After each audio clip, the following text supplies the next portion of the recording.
acho que estamos ao vivo, 24 de dezembro de 2024. Será que estamos ao vivo? Sim, estamos ao vivo! Sejam muito bem-vindas e bem-vindos à live de hoje. Como é 24 de dezembro, véspera de Natal, né? Nós vamos ter uma única live essa semana e também, né, porque preciso ter um pouquinho de descanso, né, em algum momento. Mas estamos aqui para você que tem esse tempo, que gosta de estar aqui, que quer aprender. E, claro, a live vai ficar gravada para quem não puder estar ao vivo. Mas muito obrigada pela presença.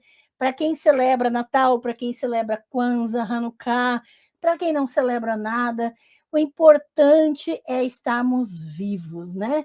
Isso é fundamental. Eu quero agradecer demais a sua presença e compartilhar esse momento com você, da gente construir, né? O propósito desse canal. Vamos construir conhecimento. E hoje nós estamos iniciando uma nova playlist aqui no canal, que vai dar. Eu vou trazer um aperitivo para vocês dessa playlist maravilhosa. É uma playlist que vai ter 9 lives, hoje é a primeira dessas 9 lives e que eu vou mostrar especificamente como a gente vai entrar numa nova perspectiva de pesquisa científica em torno de semiótica e arqueologia.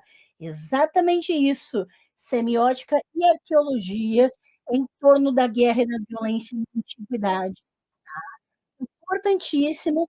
Muita gente fala de semiótica com conteúdos extremamente rasos, com conteúdos extremamente falaciosos, mas a gente precisa ter consistência quando vai tratar de história, de antiguidade, principalmente quando a gente fala em torno de um assunto que nós temos tratado muito aqui no canal, tanto na playlist Ritos de Sangue, a playlist Sacrifícios Humanos, nós estamos falando sobre guerra e violência, o que isso significa para as sociedades antigas, e como isso se reflete nas nossas sociedades atualmente, tá? Então, hoje é importantíssima live, nós vamos trazer os principais conceitos e o que vamos trabalhar nessa playlist, e é uma forma de eu presentear vocês com esses conteúdos específicos, porque a minha área de pesquisa é multidisciplinar, então nós temos muitas possibilidades de aprendizado, tá bem?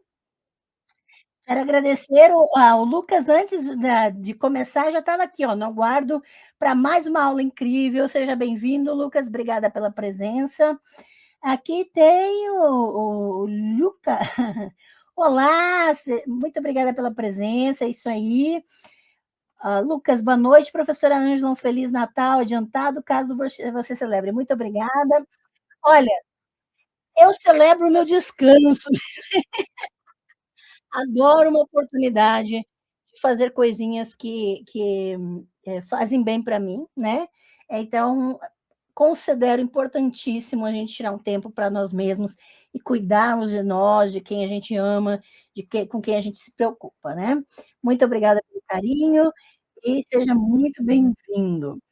Então, hoje nós vamos tratar especificamente desse assunto, né, da uma arqueologia da violência, né, uma introdução à playlist que estamos iniciando hoje, e é importante que a gente continue atento a esses novos conceitos que a gente vai trabalhar, se estendendo também pelo início de 2026. Né? Mário, querida, membro do canal, boa noite, Ângela, Feliz Natal, querida, boa noite, seja bem-vinda. Muito obrigada pela presença. É isso aí. Lembrando que, se você acessar a aba de vídeos ao vivo aqui do canal, já tem live agendada até 19 de janeiro, tá?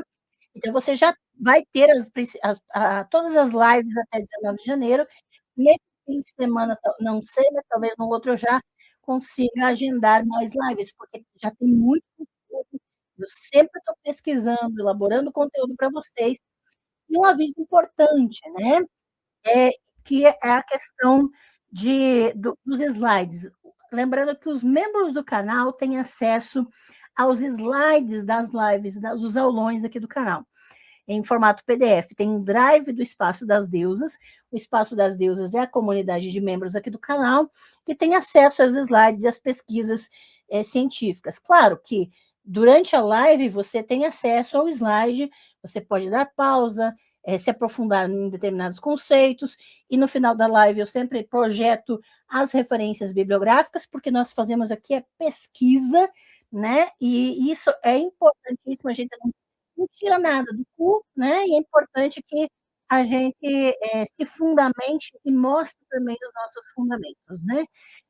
Em relação aos slides da live de hoje, preciso avisar, como é uma playlist, vai ter um único arquivo de slides com os slides de todas as lives da playlist.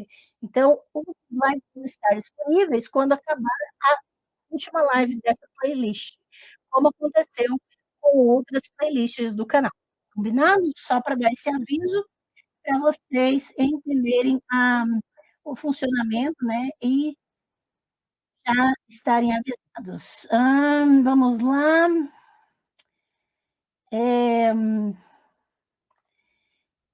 Tiago Faria Mello, boa noite a todos. Boa noite, Tiago, membro do canal, seja muito bem-vindo. Obrigada pela presença, viu? E eu quero agradecer, eu sei que muitos estão em família, né?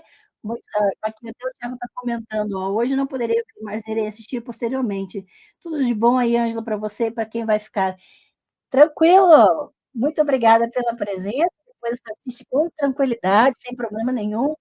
Abraço para toda a família, boas festas aí para vocês. É isso aí, gente, eu entendo perfeitamente que hoje muita gente vai estar com a sua família, e é importante que a gente também ofereça essa opção para quem está sozinho, para quem não pode estar em família, ou de alguma maneira existem muitas pessoas que são banidas da família, que não têm oportunidade de estar em família, ou estão viajando longe da família, e que gostariam de ter uma opção para esse momento. Então, aqui o canal, nós vamos oferecer essa opção hoje, e também na próxima quarta-feira, dia 31, tá? E é importante que vocês saibam que vocês têm essa opção, que a gente é um canal de apoio mútuo, de estar junto, construindo, principalmente porque nós não estamos aqui brincando uns com os outros, nós estamos aqui para nos apoiar, para construirmos a ciência, e principalmente termos um ambiente saudável em que as pessoas podem ser quem elas são, sem nenhum tipo de julgamento, nenhum tipo de condenação, e essa é a melhor parte. Pessoas que não têm o desejo de aceitar as pessoas como elas são, podem ir para outros canais, podem fazer as suas coisas, ninguém é obrigado a estar aqui, assim como também eu, particularmente, não sou obrigada a receber pessoas intolerantes aqui no canal. É um aviso importante, porque o respeito é fundamental, tá, gente? A gente, para construir uma comunidade de apoio mútuo, a gente precisa prezar por esse respeito. Eu agradeço mais o carinho, o respeito e a confiança e o reconhecimento de vocês, que temos caminhado já por alguns anos, né? E tem muita coisa maravilhosa pela frente. Degby, boa noite, professora Ângela Natel, like 9 garantido. Obrigada, querido. Seja muito bem-vindo, obrigada pela presença. E isso mesmo, não deixe de já deixar o seu like, já garante sua curtida aqui e compartilha essa live, porque nós vamos começar a construir algo também de muita importância. Como eu falei agora há pouco, essa playlist nós vamos tratar especificamente da semiótica da guerra na antiguidade, a questão da semiótica na arqueologia. Tá? Nós vamos ter lives analisando especificamente achados arqueológicos, precisamos entender conceitos importantes para isso, né? E a live de hoje, que é uma introdução à arqueologia da violência, a gente já vai clarear um pouco o caminho que nós vamos traçar nessa nova playlist. Então, eu vou especificamente. Olha só quem chegou, Antônio Carlos Silva. Boa noite, Ângela e gente nataliana. É isso aí, querido, membro do canal, seja muito bem-vindo. com os emojis exclusivos de deuses que são dos membros aqui do canal, né, e eu agradeço de coração a presença de vocês. Eu vou projetar os slides para a gente começar a nossa conversa, porque nós temos algumas, novidades, né, de conceitos e vamos abrir agora esse novo campo de pesquisa, como eu falei no começo da live, e a pesquisa é multidisciplinar, então a gente agora vai com um foco, uma perspectiva semiótica nas pesquisas arqueológicas e no tema da violência e da guerra, né, na antiguidade. Então eu vou compartilhar os slides para a gente começar a conversar. Muito bem, uma arqueologia da violência. Então, nós estamos iniciando hoje a playlist Rituais de Guerra, o corpo e a violência na Mesopotâmia. Então, especificamente, nós vamos trabalhar a região da antiga Suméria e Acádia, né? Lembrando que Mesopotâmia é um termo grego para aquela região, meso é entre, né, no meio, então nós estamos falando de uma nomenclatura grega da terra entre rios, entre o Tigre e o Eufrates, a região da Suméria e da Acádia, e o que envolve os ritos de guerra naquela região, na antiguidade, né, falando especificamente do corpo e a violência. Nós vamos perceber elementos importantes que não são tratados com tanta periodicidade pelos pesquisadores em torno desses assuntos, né. Introdução, uma arqueologia da violência. A guerra é violência organizada. Como tal, a guerra pode ser vista da mesma forma que algumas outras instituições e rituais de pessoas que são consideradas civilizadas. Então, nós entendemos, né, pelas pesquisas, até mesmo nós já tivemos uma playlist inteira sobre a questão da guerra, né, que se chama Ritos de Sangue, que você pode depois maratonar, e nós falamos sobre essas questões da guerra e até mesmo do entendimento de sociedades inteiras a respeito daquilo que é considerado civilizado, tá.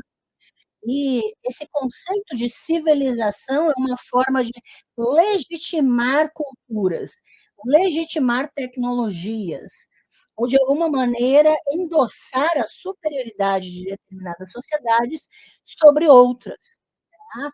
Então, como nós trabalhamos pesquisa decolonial, nós precisamos estar atentos ao que de fato significa dizer que uma sociedade é considerada civilizada.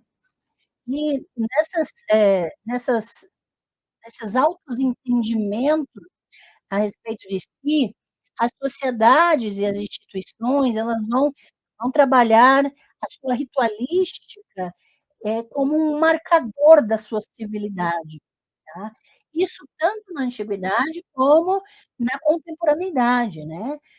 Por exemplo, nas questões, principalmente a partir da colonização do século XVI, é importante que vocês saibam, quando a gente fala colonização, nós estamos falando do século XVI, um fato histórico pontual, identificado, né, na história.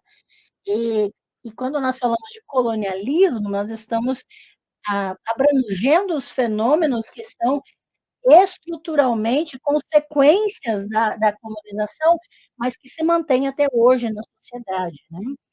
E na minha tese de doutorado, eu defendi especificamente que existe o colonialismo antes da colonização também. Então, isso vai influenciar, vai dizer respeito também à própria noção de civilização que as sociedades têm a respeito de si mesmas. A guerra foi definida pela primeira vez como uma forma de violência controlada, organizada e até ritualizada há algum tempo, na primeira parte do século XX, nas obras de autores como George Bataille, Robert Callot e um pouco antes nos escritos psicanalíticos de Sigmund Freud, tá.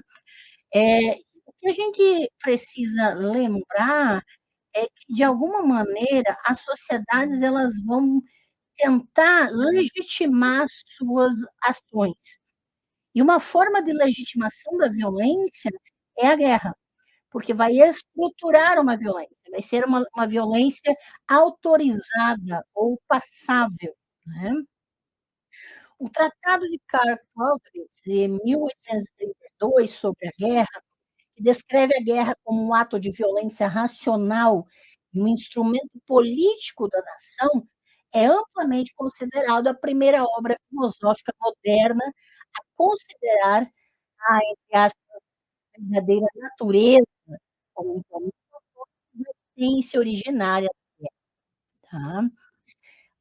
Para Clausewitz, essa essência é certamente a agressão organizada e, entre aspas, civilizada. É aquilo que vai ser passável, que vai ser considerado legítimo, né?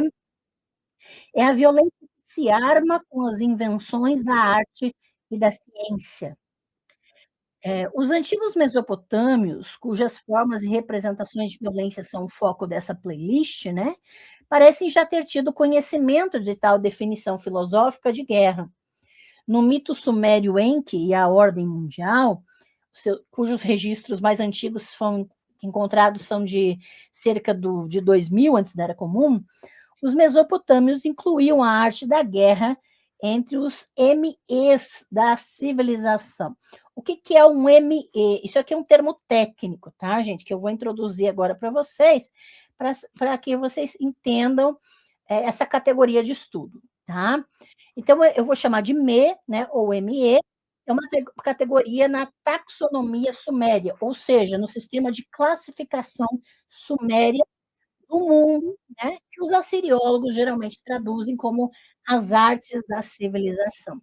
Então, esse ME, que é uma categoria de estudo, né, sobre ah, os povos da antiguidade, vão ser essas artes da civilização, aquilo que é considerado uma lista específica de elementos que vão caracterizar aquela sociedade. Então, essa categoria, essa ME, né, essas artes da civilização, é composta por uma longa lista de conquistas dessa sociedade complexa, primitiva, da realeza e do governo, da a metalurgia e a escrita, né? São as tecnologias que essa sociedade domina. Então, é importante que nós entendamos que essa categoria de estudo, que é uma das classificações, né, que os assiriólogos geralmente utilizam, nós vamos utilizar essa categoria especificamente, né? Então, até nos seus mitos, né? Porque a gente já está num nível de conhecimento, de pesquisa científica, em que podemos afirmar que os mitos eles não são sinônimos de mentira. Isso é importante, porque para a ciência, mitos são importantes porque são narrativas políticas, são narrativas que vão incluir as suas tecnologias, vão incluir essas artes da civilização, vão incluir elementos de valor e cultura importantes para aquela sociedade. Então, quando nós falamos de mito, não significa que mas espera aí, a história não é verdade, então é mentira, não. Esse reducionismo do bom senso, do senso comum, gente, não é ciência, tá? Não é pesquisa, é você reduzir as coisas a categorias binárias, ou é verdade ou é mentira. Isso não existe, tá? Porque os mitos eles são construções importantes, principalmente nas políticas dessa sociedade, independente se a narrativa não aconteceu, essas histórias elas vão transmitir exatamente esses elementos importantes, essas categorias, né? E, principalmente para a gente entender como aquela sociedade funciona e de que forma ela vai expressar essas categorias de guerra e de violência, tá? Então, é importante que nós entendamos que essas artes da civilização vão nos ajudar até mesmo a interpretar os mitos daquelas sociedades. Aqui, por exemplo, tem um detalhe de um relevo, né, de Enki, o deus Enki, ele é do selo de Ada, né? É um antigo selo cilíndrico acadiano, datado de cerca de 2.300 antes da Era Comum, tá? E aí a gente vai, nas próximas lives dessa playlist que estamos inaugurando hoje, nós vamos analisar a semiótica desses achados arqueológicos, entender o que está por trás dessas representações, ok? Para os mesopotâmios, as artes da guerra, da pilhagem e da tomada de despojos eram todos aspectos do comportamento considerado civilizado. Tá? Então, existia todo um mecanismo de guerra estruturado, a violência estruturalmente legitimada pela sociedade. Tá? Essas são as formas de comportamento de pessoas que se urbanizaram, ou seja, se estabeleceram em comunidades urbanas, interagindo dentro de estruturas sociais urbanas. E a própria sociedade suméria, por exemplo, vai se autocompreender de uma forma diferente do que das regiões rurais. Os estudiosos da antiguidade às vezes ficam perplexos com a ideia de que tais formas desagradáveis de comportamento, que vão incluir as artes da guerra e da pilhagem, né, possam ser consideradas artes da civilização, mas sim, fazem parte. Então, mesmo que muitos estudiosos, e geralmente quem não é pesquisador, né, vai perceber essa classificação da guerra, da pilhagem, da questão de trazer despojos, de escravizar pessoas vencidas, conquistadas, que isso é uma arte da civilização, é uma classificação científica, não está dizendo que isso é a coisa mais linda do mundo. Não estamos aqui para colocar juízo de valor sobre as culturas que, que, que são diferentes da nossa, mas estamos aqui para analisar essas estruturas e essas tecnologias de guerra. A inclusão da sexualidade e suas várias manifestações, incluindo a prostituição, a guerra e suas práticas no grupo das artes da civilização, juntamente com ocupações tão louváveis como a música e o artesanato, tem incomodado tanto pesquisadores quanto leigos, que costumam querer projetar suas moralidades para outras culturas e épocas. E é preciso avisar que na pesquisa científica, quando nós vamos fazer uma pesquisa, é inadequado nós projetarmos a nossa moralidade sobre outras culturas, tá? Sobre outras épocas, principalmente quando é outra cultura, outra geografia, e que tem outras estruturas de pensamento por trás dessas classificações, né? Então, classificar ah, inúmeras manifestações de sexualidade, classificar a guerra e suas práticas dentro dessas artes da civilização são uma forma de pesquisa, tá? De taxonomia, ou seja, classificação, ok? A cultura da antiga Mesopotâmia é descrita nas grandes narrativas da história mundial como ancestral da tradição ocidental. E é muito comum, principalmente de autores europeus, falarem que essa cultura da antiga Mesopotâmia são os ancestrais da grande tradição ocidental, né? Mas a gente precisa levar em conta que os europeus não vieram da Ásia, tá? Que, de alguma forma, basicamente, pesquisadores europeus, eles se apropriam das culturas de outras regiões para dizer que são seus ancestrais, ou seja, para legitimar o seu discurso em culturas mais antigas. Isso a gente viu até na playlist A Invenção do Antigo Israel, né? Mas permanece nessa visão tradicional, bastante diferente do Ocidente posterior, em áreas consideradas civilizadas, como a ética e a estética. Talvez a palavra arte, como tradução de me, seja um pouco imprecisa. Quando a gente fala de artes da civilização, é, talvez a gente precise de um termo mais amplo, né? Mas a gente pode discutir isso também, porque tudo faz parte da pesquisa. Tá? Nenhuma palavra nas teorias sociológicas, antropológicas ou arqueológicas contemporâneas é equivalente a esse me, essas artes da civilização suméria, né? Não temos um termo equivalente que vá trabalhar as sociedades contemporâneas com esse tipo de, acuracidade, né. A a guerra como violência organizada é, de fato, uma forma de comportamento considerado civilizado, por mais abominável que essa ideia possa ser. Os mesopotâmios reconheciam esse comportamento como uma organização ritualizada. E aqui eu já estou inserindo um outro elemento na nossa construção aqui, porque é diferente do nosso entendimento contemporâneo de guerra. Apesar de que na playlist Rituais Ritos de Sangue a gente já demonstrou que até hoje a guerra é um ritual religioso, né. Isso a gente demonstrou lá, eu também reforço e demonstro no meu curso de Sociologia da Religião, quando falamos das religiões civis.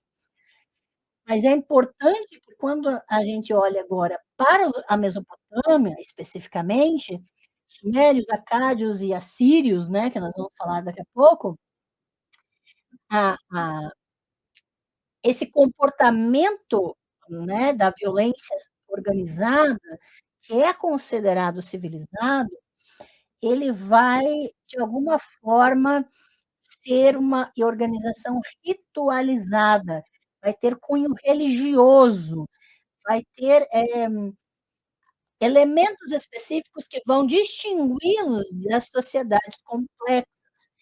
Então eles o vinculavam diretamente à existência da cidade e mais tarde, à medida que se consolidava, ao que pesquisadores contemporâneos chamariam de Estado. Ainda que o conceito de Estado nacional, projetado para a antiguidade, seja um anacronismo. Isso é importante que a gente reforce. Não tinha essa noção de Estado nacional na antiguidade, mas muitos pesquisadores contemporâneos vão chamar essa organização na antiguidade de Estado, né. Na lista dessas artes da civilização, né, dos bens, eles parecem ter tentado traçar uma diferença taxonômica entre o comportamento de pessoas e animais considerados civilizados ou dos nômades e não urbanizados. Então, é aquela linha de distinguir o eu do outro, né. Ah, aquele grupo não é como nós, né, que estamos civilizados ou coisa assim. A categoria dessas artes da civilização revela uma contemplação precoce do lugar desses comportamentos humanos e da ordem das coisas no mundo, como eles vão compreender o que fazia deles pessoas que se entendiam como civilizadas, tá. Segundo Bataille, a guerra existe porque o tabu da violência na vida cotidiana relega a violência a áreas de existência confinadas no espaço e no tempo e que seguem suas próprias regras, tá. Hoje existem várias regras desse tipo, muitas das quais se tornaram recentemente questões de preocupação e temas de debates e análises contemporâneas. Por exemplo, as leis internacionais que regulamentam a guerra e a ocupação, como as convenções de Genebra, a Convenção de Haia, o tratamento aceito de prisioneiros de guerra, o conceito de crimes de guerra, a legalidade da tortura e sua relação com o território nacional específico, e a legitimidade do Estado-nação são questões que estão sendo redefinidas por políticos e contestadas por comandantes militares, ou até mesmo chefes de Estado, como o famoso Netanyahu, né. Então pessoas estão desafiando esses conceitos também, ainda que grandes organizações tenham desenvolvido, né, essas noções. Então isso está sempre em debate. E se a gente prestar atenção, e é importante que a gente pense, né, por que certas regras são feitas? Para que servem esse tipo de regulamentação de guerra? E por que que o tabu da violência, ele vai exigir a existência dessas regras? Que esse tabu é exatamente porque que as pessoas não conseguem viver sem violência, né? Os seres humanos não conseguem. Então, vão arrumar uma maneira de legislar a violência, de torná-la aceita em determinados aspectos. Essas últimas discussões indicam que, mesmo dentro da guerra, algumas formas de violência são aceitáveis, o que se chama guerra convencional. Algumas são questionáveis ou vagamente definidas, como a tortura de prisioneiros de guerra e, entre aspas, danos colaterais, e algumas são categorizadas como criminosas, estupro e ataques deliberados contra civis durante a guerra e a ocupação. Então, existem estágios de classificação desses elementos, né, daquilo, até que ponto a violência é aceitável ou não na sociedade. Essas divisões da violência se enquadram nas categorias filosóficas ocidentais de João de Bello e Joim Bello, ou seja, que vão definir as, ah, as duas áreas da guerra justa. Tá? Então, a primeira é justo motivo para ir à guerra, né? João de Bello. E a segunda, o comportamento justo na guerra, Joim Bello, como no tratamento de civis e prisioneiros da guerra. Então, primeiro, a questão de um motivo justo para entrar na guerra, e depois o comportamento justo na guerra. Então, esses termos são termos, são categorias filosóficas, tá? Em relação à guerra. Na tradição do Oriente Médio, né, por exemplo, o termo jihad, embora atualmente seja usado para significar guerra, terrorista ou suicida, é mais ou menos a ideia de Juad Bellum, né? Pois define em quais casos ir à guerra é justificado, além das conexões com o harém hebraico de sacrifício de guerra ritual ou guerra santa, né? O jihad tem muitos paralelos com o conceito de harém no hebraico e também envolve o que nós podemos classificar como guerra santa. Na playlist Sacrifícios Humanos, nós temos uma live só sobre o harém, né? Só sobre esse conceito. Então, recomendo que vocês assistam. Né? Ibn Khaldun, jurista e historiador tunísio, discutiu as definições de guerras justas e injustas em seu Muqaddimah. Séculos depois, Michael Walzer, um estudioso estadunidense de governo e filósofo da guerra, analisou as guerras e o comportamento dentro delas em seu livro de 1980, Guerras Justas e Injustas. Então, ambos os pesquisadores, o Ibn e o Michael, eles ambos trataram sob perspectivas diferentes a essas ideias do que é justo e do que é injusto na guerra, ou a própria guerra justa e a própria guerra considerada injusta. Então, nas referências bibliográficas, vocês vão ter exatamente onde encontrar esses conceitos. Né? Discussões e tratados da China e do subcontinente indiano sobre o comportamento correto na guerra e as razões para ir à guerra também são bem conhecidos dentro das pesquisas referentes a esse tema. A Arte da Guerra, de Sun Tzu, do século V, antes era comum, e o Arthashastra, um tratado sânscrito no final do século IV, antes era comum, também são conhecidos, né? E sobre diplomacia e guerra atribuído a Kautilya, são dois textos antigos que se preocupam com o domínio descrito na tradição ocidental como guerra justa. Então, tem muito material já bem antigo que vai tratar desses conceitos e que são facilmente encontrados na internet. Tá? Essas discussões se enquadram na ética da guerra. O conceito de guerra justa e injusta significa que a guerra geralmente não é vista como uma atividade impetuosa. Ela, teoricamente, deveria ser algo planejado estrategicamente dentro desses conceitos filosóficos daquilo que é considerado justo.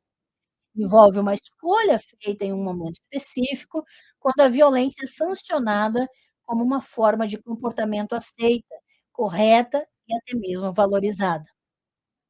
A guerra, então, é a organização coletiva de impulsos agressivos. Ah, Angela, mas não quer dizer que quem está armado e vai para a guerra é agressivo. Né? Aí daí começam, muitas vezes, questionamentos superficiais como esse. Mas a gente precisa ter a noção de que não foi resolvido ainda, por isso a guerra é um tabu, a violência é um tabu, né? Porque o ser humano não consegue viver sem. Então, de que forma esses impulsos agressivos, os impulsos de violência, podem ser canalizados, podem ser, de alguma forma, organizados e legitimados. A guerra é uma forma disso, tá? É a prática controlada da violência em grupo, em grande escala, e como tal precisa aderir a certas formas, seus próprias regras e regulamentos, tá? O Clausewitz certamente não foi o primeiro a contemplar a noção de guerra. A guerra e suas causas têm sido analisadas desde os primeiros registros históricos. A gente viu isso na playlist Ritos de Sangue em detalhes. Né? Em estudos recentes, acadêmicos da área de ciência política e historiadores da guerra não estão sozinhos em estudar as formas de guerra e suas justificativas. Sociólogos e antropólogos também tentaram enquadrar o ato de guerra dentro do comportamento humano e dentro das teorias da guerra. A guerra, a violência estatal e o direito são agora o foco de alguns dos escritos filosóficos contemporâneos mais incisivos. E isso aqui é fundamental, gente, porque o Estado hoje tem uma violência que é legitimada, né? Até que ponto entra a guerra, a violência estatal e o direito, eles vão se interseccionar. E os estudos de guerra tornaram-se um campo acadêmico independente em diversas universidades. Então, tem campo para pesquisa, para quem se interessa em pesquisar no assunto. A arte da guerra, ou seja, as formas e imagens de violência que tanto apoiam quanto justificam as guerras, possibilitando-as e representando-as, recebeu muito menos atenção. E é aqui que nós estamos entrando no que nós vamos tratar nessa playlist, né? A arte da guerra, a arqueologia da violência.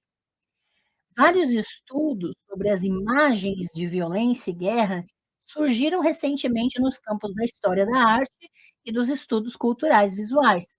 Mas os usos e funções dessas imagens na antiguidade permanecem em grande parte sem teorização. Então, entender o papel, as funções das imagens de violência, das imagens de guerra, né, são fundamentais. Por exemplo, qual era o lugar das imagens de guerra e violência na antiguidade? Essas imagens visavam ser registros históricos objetivos? Porque, assim, uma coisa é você ir lá, achei um relevo de uma cena de guerra, uma cena de violência. E daí você não pode simplesmente achar que aquilo é automaticamente um registro histórico objetivo, porque você não sabe para que aquela imagem foi feita. Qual era o entendimento daquela sociedade sobre essa imagem de violência? Essas imagens eram coercitivas ou propagandísticas? Como a noção de guerra justa foi formulada nas imagens de guerra? Como as obras de arte, os monumentos históricos e os artefatos eram tratados na guerra? Como foi inventado o monumento de guerra, né? Esse tipo de monumento tão reverenciado na antiguidade mesopotâmica? Uma história ou arqueologia das formas e monumentos da violência pode considerar como tais convenções de guerra, suas representações e seus rituais subjacentes de ativação eram praticados na antiguidade. Arte, exibições visuais, representações e guerra têm uma longa história interrelacionada. A guerra, pode-se argumentar, já é uma narrativa ativa, pois é encenada no campo de batalha. Os relatos assírios e babilônicos de batalhas deixam evidente o aspecto narrativo da guerra, né? É uma narrativa em ação ali. Além disso, guerra, vitória e poder real ou imperial não aparecem como narrativas apenas nas artes visuais. Central para os objetivos da economia da violência, no sentido mais amplo de economia de batalha, como a circulação de energias, né? E do poder e da geopolítica, é a tecnologia da guerra, um complexo militarista que às vezes é descrito como máquina de guerra. Essa máquina de guerra depende de tecnologias de violência em todos os sentidos da palavra tecnologia. Aspectos da guerra, como o sobrenatural, rituais de adivinhação e representações performativas, são todos partes integrantes da máquina de guerra. Na antiguidade, não existe a separação entre esses rituais e a guerra. Dentro das tecnologias de guerra da antiguidade, vai ter o elemento considerado sobrenatural, vai ter rituais de adivinhação, vai ter outras representações performativas ritualísticas. Mas a máquina de guerra não se reduz ao militarismo. Ele é um complexo apropriado pela violência estatal, mas, por definição, fora das normas do dia a dia da cidade e das leis internas do Estado. Vai ser algo muito mais amplo, né, que essa máquina de guerra vai abranger. A guerra é uma atividade estritamente organizada, ao mesmo tempo permite formas de comportamento não normativas e também inclui o tabu. Como o festival e alguns rituais religiosos, a guerra ocupa um lugar externo. É um fenômeno que agita e interrompe. Nas palavras de Bataille, abre aspas, o desejo desenfreado de matar, que chamamos de guerra, vai muito além do âmbito da atividade religiosa. É uma suspensão do tabu que envolve a morte e o ato de matar. Fecha aspas. Então, veja que a guerra vai, de alguma forma, processar esse tabu para que seja engolível o ato de matar.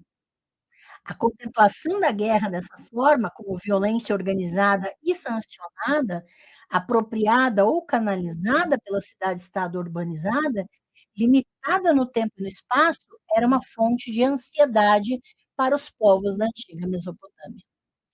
E isso a gente vai desenvolver em detalhes nessa playlist, tá? Assim como os registros estatais e as representações dominantes de hoje, os registros e rituais de guerra e as imagens de violência mesopotâmicos buscavam racionalizar a guerra como uma agressão justa em cada. E esse conceito, deixa eu só ver se chegou mais alguém, né? Mas esse conceito, gente, é importantíssimo para entendermos que existia essa ansiedade de determinar quando certos atos de violência vão ser considerados justos. E aí vai ser admitido dentro da máquina da guerra, tá? Deixa eu só ver quem chegou aqui, porque tem mais gente, sim. Gladstone, então, ME, na verdade, ele não é exatamente uma sigla, tá? É, o ME, né, é uma forma de designar, não é uma sigla. Por isso que eu não fiz, assim, basicamente uma tradução de sigla, porque eu coloquei a artes da civilização, o entendimento desse conceito de ME, tá? Sérgio Fernandes, boa noite, Ângela, e a todos. Boa noite, membro do canal, seja muito bem-vindo. Leandro Galvão, boa noite, Ângela e colegas. Feliz Natal. Feliz Natal, querido. Membro do canal, muito obrigada pela presença. Gabriel, boa noite. Feliz Natal, boa noite. Feliz Natal para vocês. Olha, estou com meu brinco de Grinch. Jesus da Shopee, membro do canal. Boa noite, doutora Ângela maravilhosa. Boa noite, querido. Obrigada pela presença. Antônio Carlos Silva, já vieram outros no teu nome, brother. É, isso aí. Ah, você está falando hum, com Jesus, né? Só gente linda assistindo aqui hoje, com certeza. Só gente maravilhosa aqui nessa live.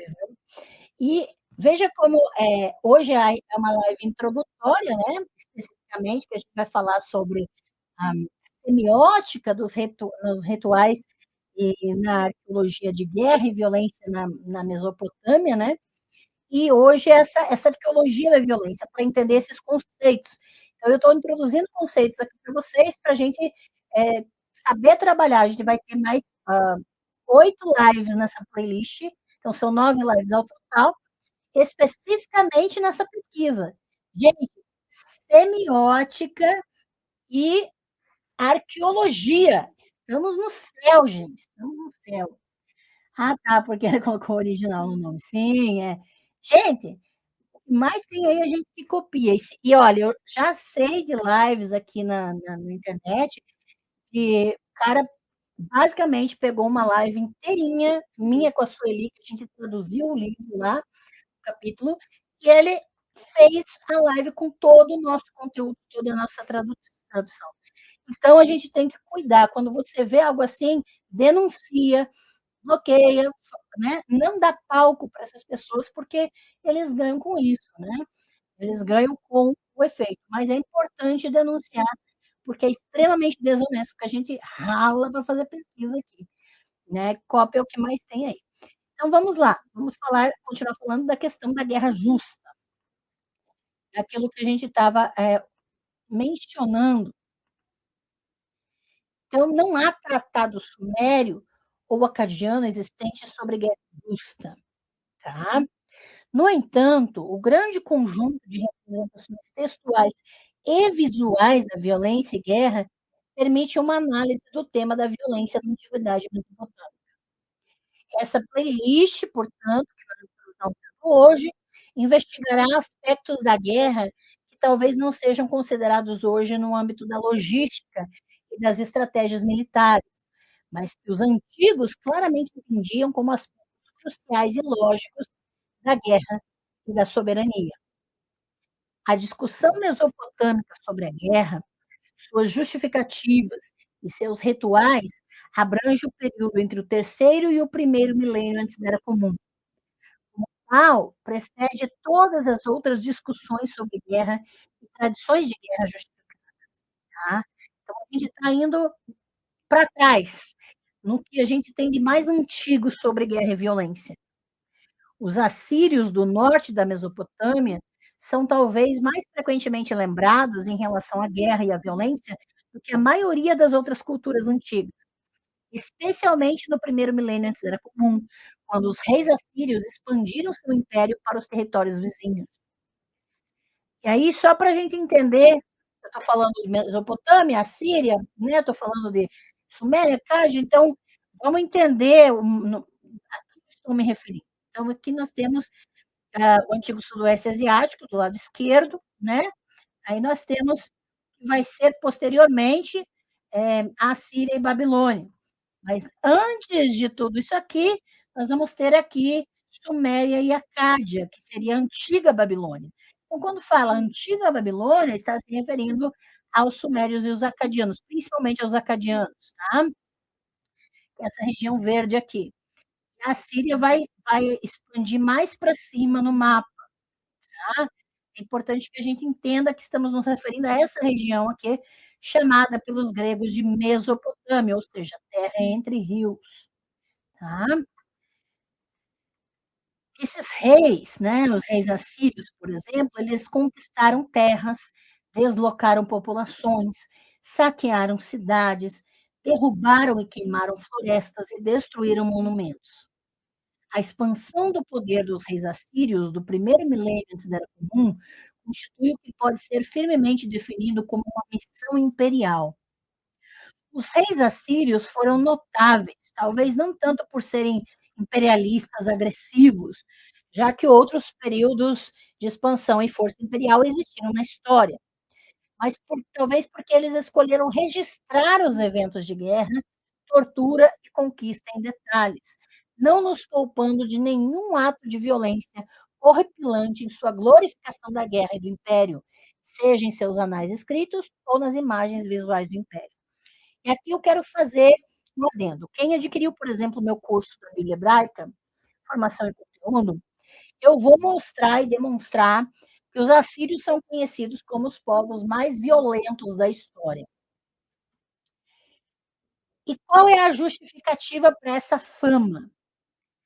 Basicamente, a justificativa é porque nós temos muitos mais registros de violência explícito, uma variedade de detalhes de atos de violência assírios que nós não temos de outros povos.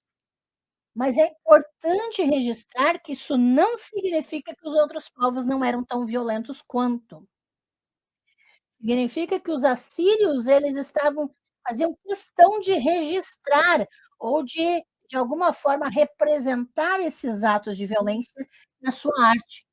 E a gente precisa entender o porquê disso, né, o que isso significa para a própria noção de violência e guerra, para o próprio estudo semiótico da violência e da guerra, para, nós estendermos os nossos conceitos, da importância desses elementos para essa sociedade, tá.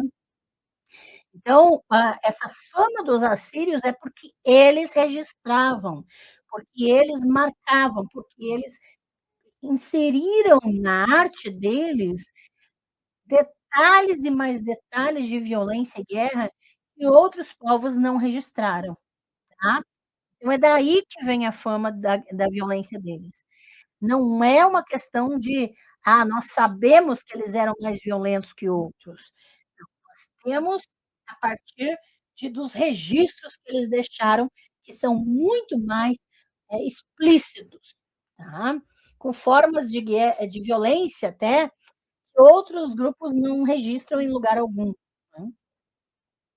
E isso é importante entender da onde vem essa fama. Só para entender, aqui é o Império Neo-Assírio já, tá. Pra entender um pouquinho, esses grupos. O Império Neo-Assírio, ele vai comportar todos esses lugares, né, pintados de diversas cores, mas que vão cada camada, cada cor vai ser uma conquista em uma época específica, tá, e que vai ser acoplado a tudo o que era de domínio assírio entre 921 e 627 antes da Era Comum, tá bem? Então vai incluir muito mais região aqui, e por isso nós vamos tratar dessa região, sumérios, acadianos e também assírios, tá. Guerra, imperialismo e poder na Mesopotâmia têm sido discutidos do ponto de vista da história política em inúmeras publicações.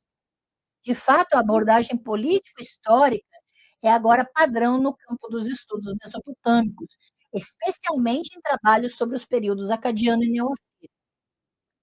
Razões econômicas, materialistas e razões geopolíticas de poder e controle impulsionaram os mesopotâmios à guerra pela expansão imperial em várias vezes, mas essas guerras territoriais dependiam de rituais e representações de poder e rituais de batalha.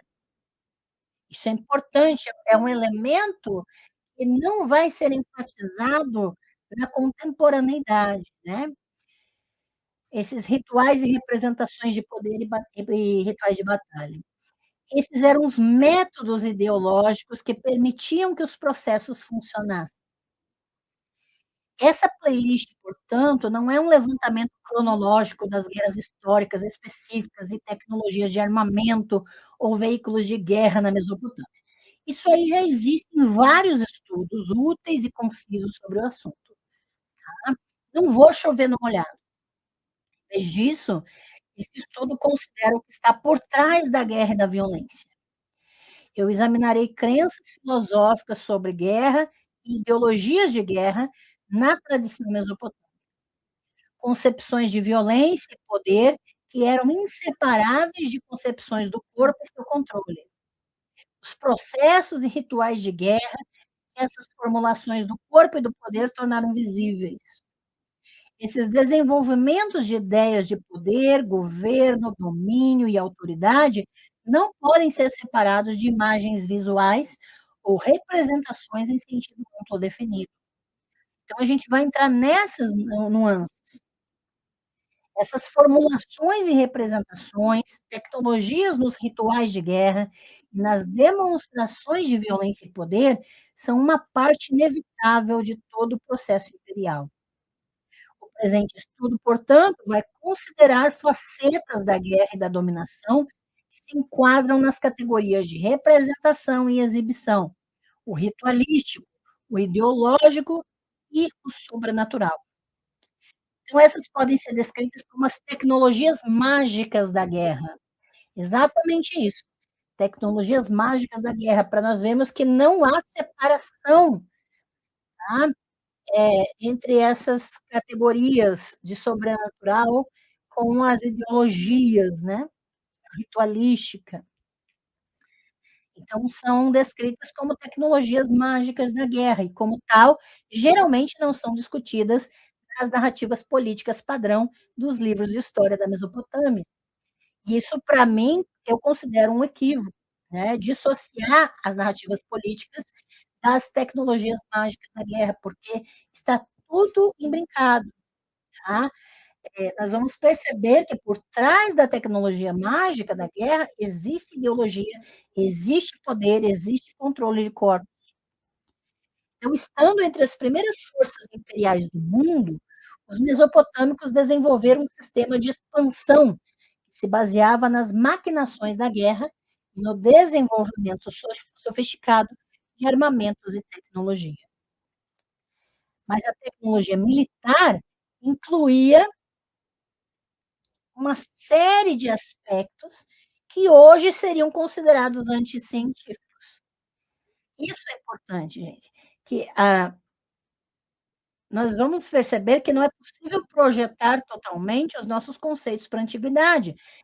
Aquilo que era considerado uma tecnologia militar, hoje muitos hoje passam batido e não utilizam, iriam rir, né?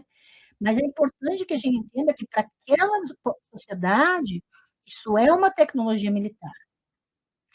Por exemplo, a leitura de presságios, a movimentação de prisioneiros, a exibição de atos de tortura.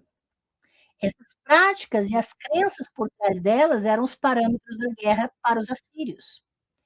Elas definiam as razões para a guerra.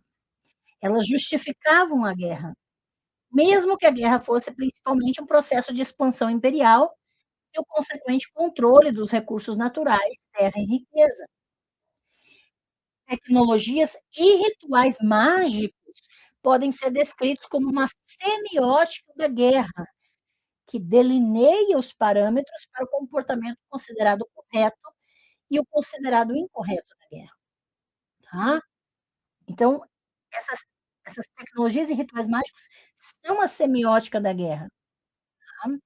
Eles definem certos atos como apropriados e outros como capacitadores, fortalecedores ou, de fato, que levam à vitória.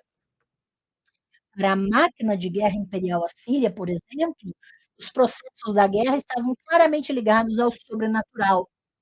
Mas, em meio aos relatos detalhados assírios da necessidade de expansão imperial, vislumbra-se uma ansiedade incrível sobre o resultado da guerra, sobre a vida, sobre a morte e sobre a memória.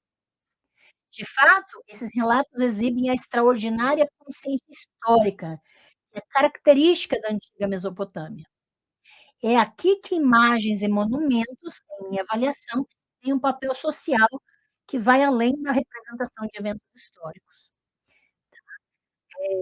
Nós, nessa playlist, nós vamos nos aprofundar nesses monumentos, nessas imagens, tá? Na arqueologia mesmo. Formulações do corpo e do poder são feitas, definidas e reificadas por meio de monumentos, representações da guerra e imagens de violência. Subjacente às discussões sobre esses rituais e representações da guerra está a premissa de que o corpo é um fator principal na economia política do poder. Vou repetir.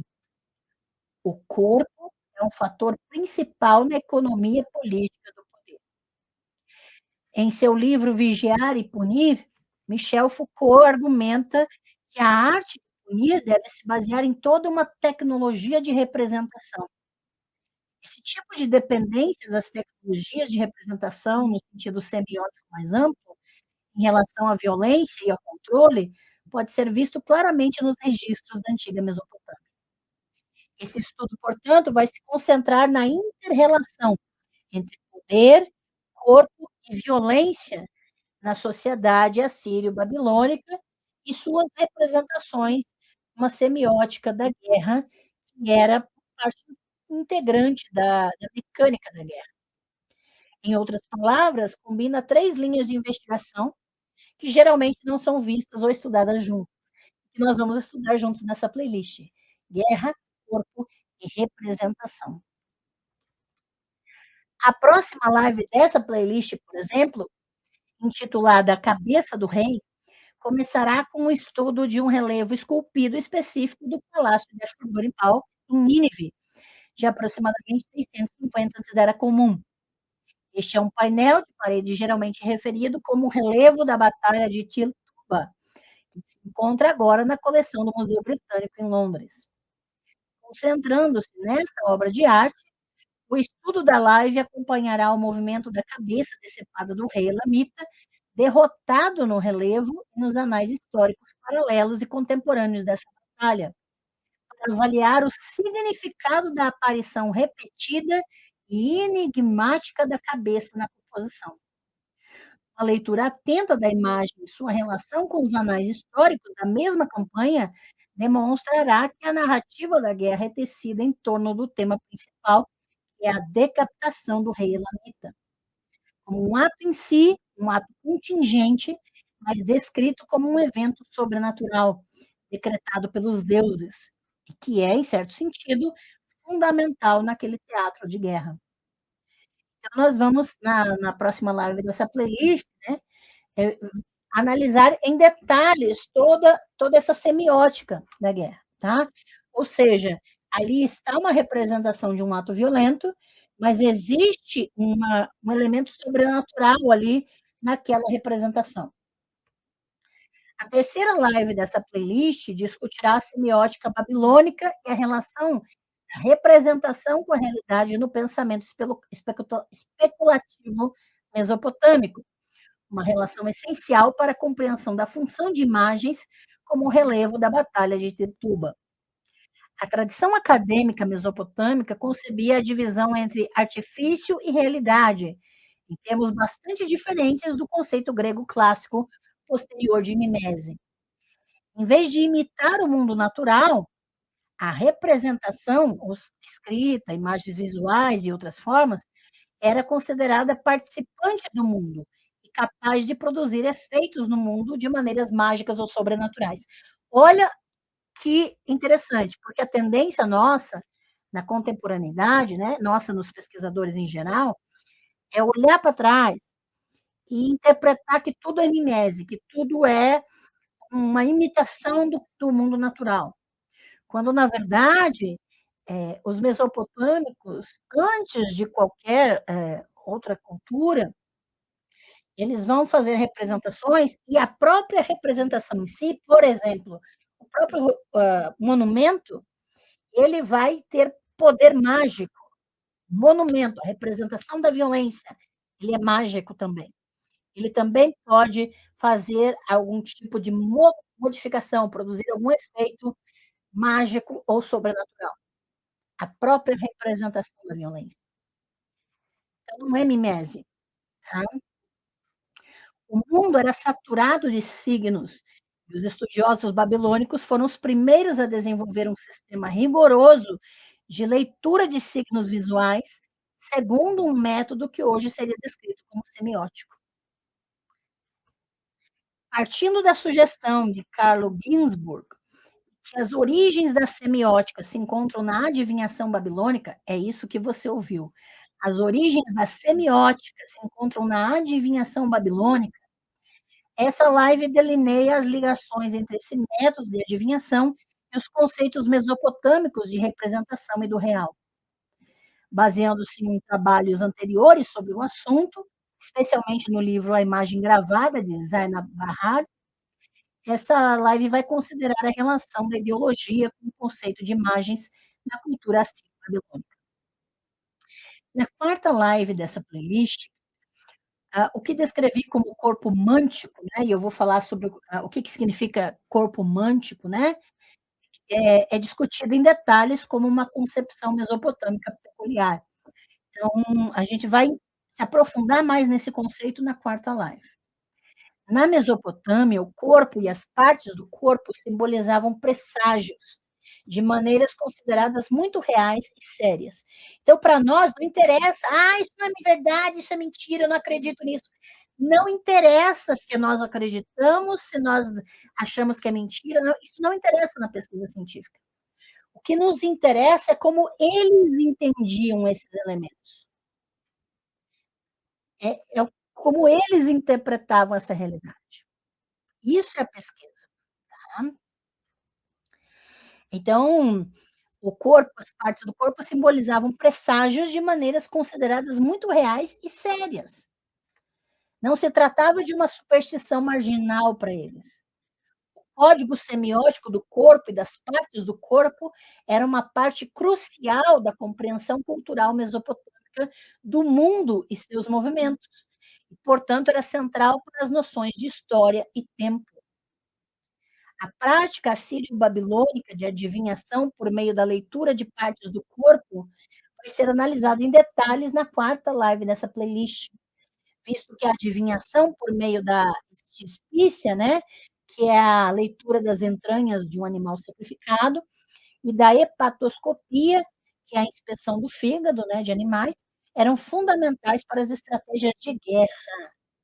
Antes de entrar em guerra, antes de fazer uma estratégia de guerra, eram realizados os rituais de estispícia e hepatoscopia, ou seja, eram as leituras das entranhas dos animais e a inspeção do próprio fígado.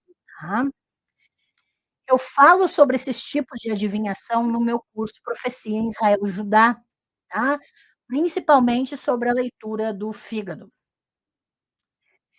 A prática babilônica e assíria de ler presságios no fígado de um animal sacrificado é bem conhecida, mas esse tipo de manticismo, né, ou seja, a análise do corpo mântico, do corpo sobrenatural, deve ser visto dentro do contexto mais amplo da concepção mesopotâmica do corpo mântico. Enquanto pesquisas recentes em teorias do corpo frequentemente se concentram no corpo orgânico, como um locus de identidade existencial, para os mesopotâmios, o corpo, especialmente o corpo humano, era, por definição, uma entidade semiótica. Acreditava-se que as partes do corpo significavam algo. Elas continham sinais universalmente relevantes para eles, que faziam referência a aspectos do mundo, da história e da experiência vivida muito além da identidade pessoal. É uma outra forma de ler o mundo. Elas também podiam pressagiar eventos futuros em mensagens que podiam ser decifradas por meio da adivinhação, um sistema que funcionava como uma leitura exegética das partes do corpo, de acordo com códigos pré-estabelecidos, registrados e tratados que abrangem do terceiro ao primeiro milênio antes da Era Comum. Veja, uma leitura exegética. O que é uma leitura exegética, gente? É fora, né? Então, leitura exegética é tirar para fora o sentido daquela parte do corpo, é extrair o sentido daquela parte do corpo. Ou seja, é uma leitura exegética, tá, dessas partes do corpo. Finalmente, eu vou argumentar, o argumento em favor da semiose do corpo orgânico leva a uma reconsideração dos limites entre o corpo orgânico e suas representações no pensamento mesopotâmico. A quinta live da playlist, que vai ser intitulada Morte e o Governante, aborda a noção de violência e o corpo na arte pública, como uma expressão de poder soberano e do poder sobre a vida e a morte. Ao focar na relação entre a morte e o governante, a live explorará a violência explícita e pública em imagens históricas da guerra, como tecnologias políticas do corpo. A nova formulação do poder do rei sobre a vida e a morte é elaborada por meio de novas imagens visuais de soberania, bem como com base nos rituais e na retórica política mais tradicionais. Essas mudanças vão se cristalizar na forma da famosa estela da vitória do governante acadiano Naram-Sin, quer dizer, 2254, 2218 antes da Era Comum, aproximadamente, tá? Então, a estela de Naram-Sin vai ser essa representação maior do fenômeno. A sexta live da playlist, titulada Imagem da Minha Bravura, continua a investigação iniciada na quinta live sobre a formulação do poder soberano e monumentos públicos, mudando o foco para o desenvolvimento histórico e as mudanças nas imagens de heroísmo, vitória e violência física explícita. Começa com uma análise detalhada da iconografia e do texto do monumento público da Babilônia Antiga, que data do início do segundo milênio antes da Era Comum, e é descrito no texto escrito no monumento como imagens da minha bravura. Eu considerarei imagens sumérias e acadianas anteriores e representações neo-assírias posteriores de vitória em batalha. Essas últimas são particularmente conhecidas como imagens brutalmente diretas em sua representação da violência. Os assírios retrataram e registraram sua ascensão ao poder político, sua derrota e subjugação de terras inimigas e seu controle de todo o chamado Oriente Médio no primeiro milênio antes da Era Comum, por meio dos corpos dos derrotados. Tá? Os corpos dos derrotados vão ser a forma mais evidente que os assírios vão utilizar para narrar toda a sua trajetória ao poder. As representações não apenas registravam os eventos da batalha, mas também narravam a identidade do império. Imagens de exílio forçado e deportação em massa, súplicas de prisioneiros de guerra por misericórdia e homenagens de governantes inimigos ao rei assírio celebravam a vitória da Assíria por meio do corpo do inimigo vencido. A tortura, em oposição à execução e à morte imediata, tornou-se um tema comum em cenas de guerra. Decapitação, esfolamento, empalamento e outras formas de tortura física aparecem nas cenas de batalha da Assíria. A gente vai analisar isso na toda a playlist. Tá? Na era neo-assíria, essas imagens de lenta violência ao corpo do inimigo tornaram-se tão comuns em cenas de vitória que a própria tortura pode ser lida como um meio narrativo de sinalizar a conquista do outro. A sétima live da playlist, intitulada Arte da Guerra, considerará o lugar da arte da guerra e a arte da guerra como estratégias militares. Rituais de criação de imagens, guerras travadas por estátuas de culto, monumentos públicos, o sequestro de imagens, o uso de imagens como substitutos humanos e o substituto humano como uma forma de imagem são aspectos do lugar da arte na guerra. Os usos de imagens na guerra, o tratamento de imagens durante as batalhas e as batalhas travadas especificamente por imagens, em suma, o tratamento de imagens na guerra, comunicam mais sobre a representação da própria guerra como imagem. Seguirá uma discussão sobre as práticas de deportação e exílio de populações. Ambas as práticas tinham a ver com a reconfiguração do espaço na visão do poder imperial, e eram, como continuam a ser hoje, estratégias de guerra. Inclusive, na Palestina, é isso que está acontecendo, uma reconfiguração do espaço. A oitava live da playlist, intitulada Presságios de Terror, é um estudo da relação entre rituais religiosos e guerra. Especificamente o lugar da adivinhação e do manticismo, né? O que é o manticismo? A arte ou prática da adivinhação, vindo do grego mantikos, né? Está ligado a médiuns, videntes, oráculos e métodos para prever o futuro ou obter conhecimento oculto, né? Nas guerras e imagens de guerra, usando textos e o registro arqueológico. Essa live reunirá meu argumento anterior sobre o poder das imagens, relacionando a função da criação de imagens e da magia imagética nas tradições babilônica e assíria, conforme evidenciado por registros textuais. Os mesopotâmios foram os primeiros a desenvolver a semiótica médica ou sintomatologia. Eles usavam prótese e apódose em todas as formulações científicas e na lógica. O que é isso?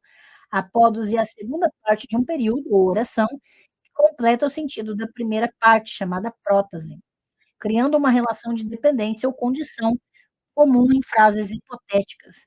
Gente, isso aqui não é grego. Todo mundo vai atribuir aos gregos esse tipo, de linguagem estratégica, mas isso aqui é dos mesopotâmios, gente, tá?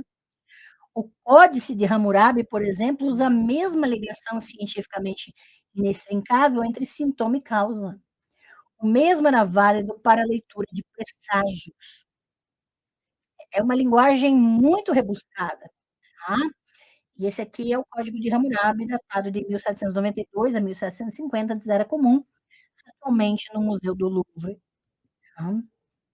Roubado, é claro. Né?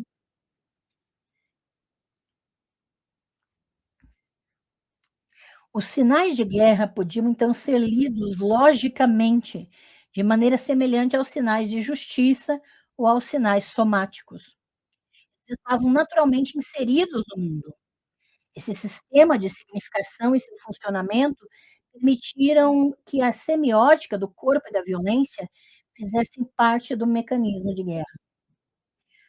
A nona e última live dessa playlist explorará a natureza implacável da máquina de guerra e sua relação com as artes. A arte glorifica a guerra e aterroriza por meio de imagens explícitas de violência. Mas um antigo poeta babilônico escreveu um relato épico, apaixonado dos implacáveis horrores da máquina de guerra. Podemos acreditar que as práticas de violência e os rituais de guerra da Mesopotâmia estejam muito distantes da nossa época considerada civilizada. Mas mesmo hoje, os rituais de guerra, os parâmetros dos níveis aceitáveis de tortura e violência, e o tratamento de prisioneiros de guerra e combatentes inimigos são redefinidos por meio de representações visuais na mídia e pela retórica da justiça e do esclarecimento. É só fazer uma análise cuidadosa e semiótica ah, das imagens sobre Gaza, sobre a Palestina. Em suma, isso deve servir como um lembrete de que as declarações usuais de aversão às demonstrações de violência sírias se encaixam perfeitamente na observação de Sevan Todorov de que uma descrição do sinal incivilizado, que seria considerado dos outros, né, é uma descrição incivilizada do símbolo nosso. Para os antigos, a religião não era separada da ideologia da soberania. Em vez disso, o sobrenatural servia para facilitar as regras básicas da guerra. Expansão, império e violência física contra os corpos do inimigo eram apenas atividades aprovadas pelos deuses, embora nunca diretamente ordenadas por eles. A crença ideológica de que o próprio sistema era o correto justificava a guerra, a violência e a tortura dos corpos inimigos. Justificava o imperialismo e um reinado tirânico, mas os autores antigos também se preocupavam com os excessos de poder e a arrogância, e deixaram inúmeros avisos e lamentos sobre as tristezas e os horrores da guerra. Aqui nós temos um relevo, né, do banquete de Ashurbanipal, de Nínive, de aproximadamente 645 antes da era comum, que hoje se encontra no Museu Britânico em Londres, também roubado. E essa é uma live introdutória para que vocês se preparem para o que vem por aí, né? Eu estou projetando brevemente algumas das principais referências bibliográficas que eu utilizei na ordem que eu utilizei, né? Para essa breve introdução. Mas é importante que vocês se preparem, tá? E se puderem rever essa live para pegar alguns conceitos e pensar já em algumas questões, vai ser muito bom para a nossa discussão e construção em toda a playlist. Lembrando que neste domingo, às 17 horas, vai ter o sorteio de livros e cursos. Todo último domingo do mês tem sorteio aqui no canal, às 17 horas, e vai ter surpresa de fim de ano, porque vai ser a última live de sorteio do ano. Não percam, membros do canal, verifiquem se estão ativos, membros ativos, né, no YouTube, apoiadores da campanha do Apoia-se, que precisam estar ativos e em dia nas suas contribuições, alunos de na verdade, alunos de qualquer curso, porque além dos 2 cursos, vai ter sorteio entre todos os alunos, né, todos os meus alunos de todos os cursos, então ainda dá tempo de você adquirir algum curso para concorrer, e vai ter livro para quem estiver ao vivo, então não deixe de participar da nossa live de sorteios. Dia 31, às 19 horas, nós vamos ter uma live sobre a ideologia sacerdotal da guerra em números 31, especificamente, tá? E lembrando que são os últimos dias para você conseguir adquirir o pacote promocional com brinde. Então, nosso pacote promocional, com todos os meus 40 cursos, com acesso vitalício, bibliotecas digitais, muita coisa maravilhosa, tudo por R$ 1.500 que você pode parcelar também no cartão, tá? E exclusivamente em dezembro de 2025, tá acabando o prazo, hein? Mas quem adquirir o pacote promocional agora em dezembro de 2025 vai ganhar, não é sorteio, vai ganhar o brinde, o livro A Bíblia Judaica e a Bíblia Cristã, uma introdução à história da Bíblia, que foi relançado pela editora Vozes, tá? Lembrando, adquirir o pacote de cursos, manda para meu e-mail seu nome completo e endereço dos correios para receber seu brinde, se você adquirir agora em dezembro de 2025, tá? Só vale até 31 de dezembro. Aproveitem. Qualquer dúvida é só clicar no Linktree, lá no chat que está lá em cima, ou na descrição de todos os vídeos do canal. Beleza? Muito bem, é uma breve introdução, né? Deixa eu ver aqui quem mais comentou.